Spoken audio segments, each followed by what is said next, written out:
अस्सलाम वालेकुम। I am doctor Sania with another informative video. आज की वीडियो में आपको मैं बी कॉम्प्लेक्स वाइटामिन्स के बारे में बहुत ही इंपॉर्टेंट इन्फॉर्मेशन देने वाली हूँ। ये बहुत ही ज़्यादा इंपॉर्टेंट है और इसकी इंपॉर्टेंस क्यों है वो आपको साथ साथ मैं बताती जाऊँगी। मेनली हमारे पास जो वाइटामिन्स हैं वो उनकी टू कैटेगरीज होती हैं, water soluble and the fat soluble. इसमें आज हम सिर्फ वाटर सॉल्युबल के बारे में डिस्कस करेंगे। इन वाटर सॉल्युबल में हमारे पास बी कॉम्प्लेक्स आ जाते हैं और नॉन बी कॉम्प्लेक्स आ जाते हैं। नॉन बी कॉम्प्लेक्स में विटामिन सी है और बी कॉम्प्लेक्स को फर्दर हम कैटेगराइज करते हैं हिमेटोपोइटिक में और एनर्जी रिलीजिंग में। एनर्जी रिलीजिंग में हमारे पास आ जाते हैं थायामीन जो कि बी1 है, राइबोफ्लेविन, नियासिन। और जो हिमेटोपोइटिक होते हैं जो यानी कि जो आरबीसीज और हमारे ब्लड बनाने से रिलेटेड विटामिन हैं वो आ जाते हैं फॉलिक एसिड एंड साइनोक्लोबिन कोबालामीन, ठीक है, यानी कि बी9 एंड बी12। ये जो हमारे पास विटामिन्स हैं बी कॉम्प्लेक्स ये मेनली वाटर सॉल्युबल होते हैं और ये ज़्यादा देर तक हमारी बॉडी के अंदर नहीं रहते क्योंकि ये साथ साथ एक्सक्रीट आउट हो रहे होते हैं थ्रू द यूरिन डेली, ठीक है। तो इसलिए हमें इसकी सप्लीमेंटेशन की ज़रूरत काफ़ी ज़्यादा पड़ती है। मेनली हमारे पास बी कॉम्प्लेक्स में B1, बी2, B3, B5, B6, बी7, बी9, B12 ये कुछ हमारे पास बी कॉम्प्लेक्स के आ जाते हैं।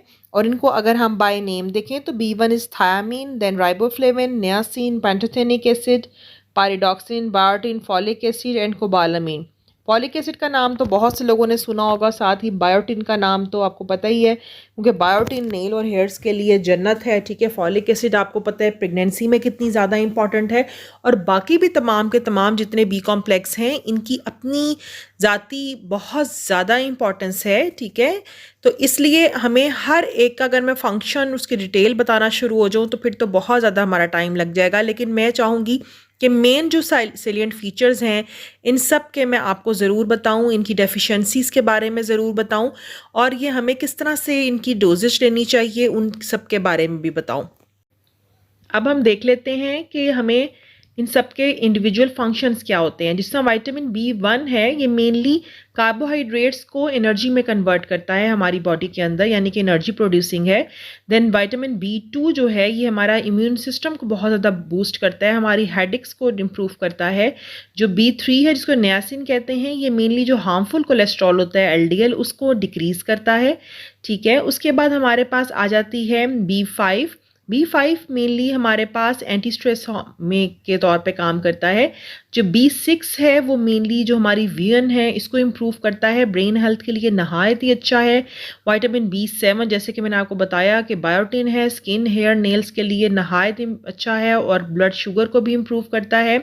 विटामिन बी9 जो कि फॉलिक एसिड है it is really really excellent and healthy for the pregnant ladies, ठीक है। और ये प्रोटेक्ट करता है बेबीज़ को अगेंस्ट डिफेक्ट्स, जो न्यूरल ट्यूब डिफेक्ट्स हो जाते हैं बच्चों को पैदाइश में तो वो प्रिवेंट करेगा अगर मदर ड्यूरिंग प्रेगनेंसी ये ले रही है।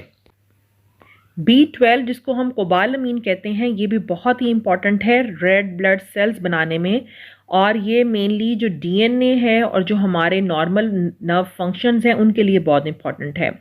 अब ये जितने भी हमारे विटामिन्स हैं ये न्यूरोलॉजिकल डेवलपमेंट, हमारे ब्रेन फंक्शंस, ठीक है, डिफरेंट हार्मोन्स की production, immune system, red blood cell production, digestive system की मेंटेनेंस, देन लिवर के फंक्शंस, एनर्जी प्रोडक्शन, तो इतने ज़्यादा इनके फंक्शंस हैं। अगर हम इनकी प्रॉपर क्वांटिटी हमारी बॉडी में नहीं होगी तो डेफिनेटली हमें ये तमाम के तमाम जो फंक्शंस हैं वो प्रॉपरली रेगुलेट नहीं हो सकेंगे। इसलिए इनके बारे में डिटेल जानना बहुत ही ज़रूरी है।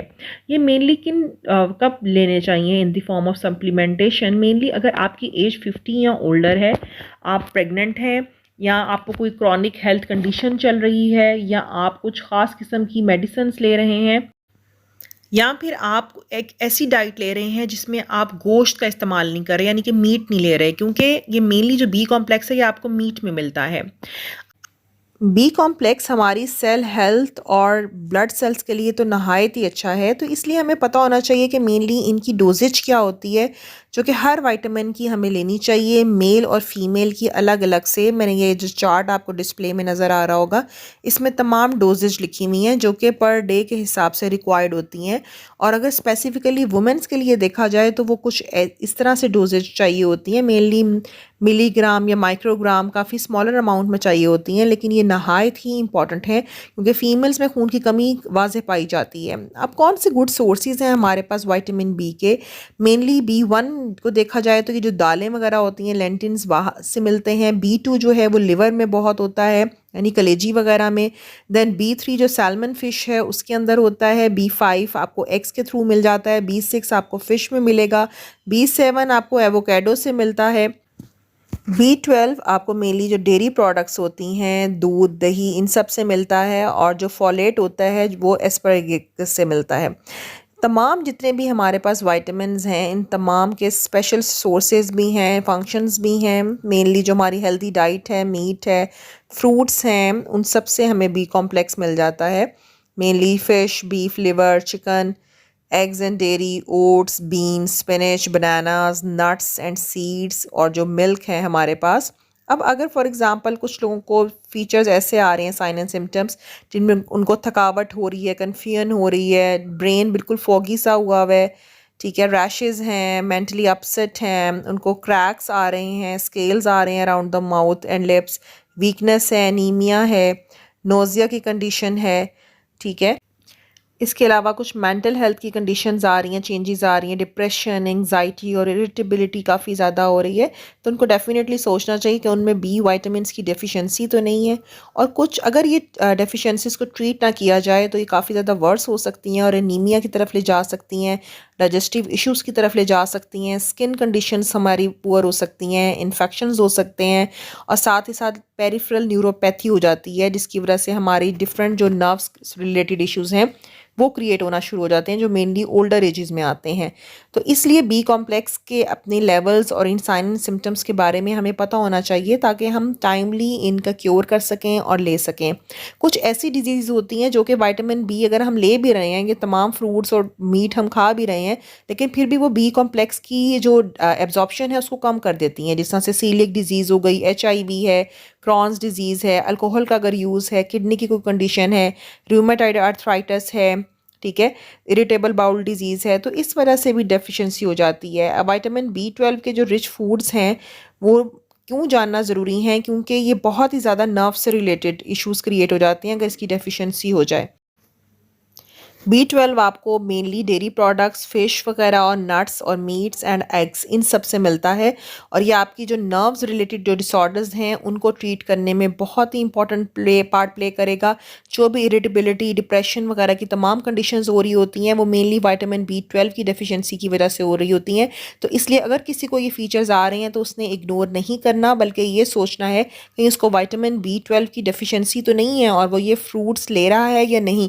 यहाँ पे जो मैंने अभी डिजीज़ बताई थी, कहीं उनमें से उसको कोई डिजीज़ तो नहीं है जिसकी वजह से वो ले भी रहा है तमाम उससे रिलेटेड फ्रूट्स और फूड, लेकिन उसकी एब्जॉर्प्शन सही तरीके से नहीं हो रही।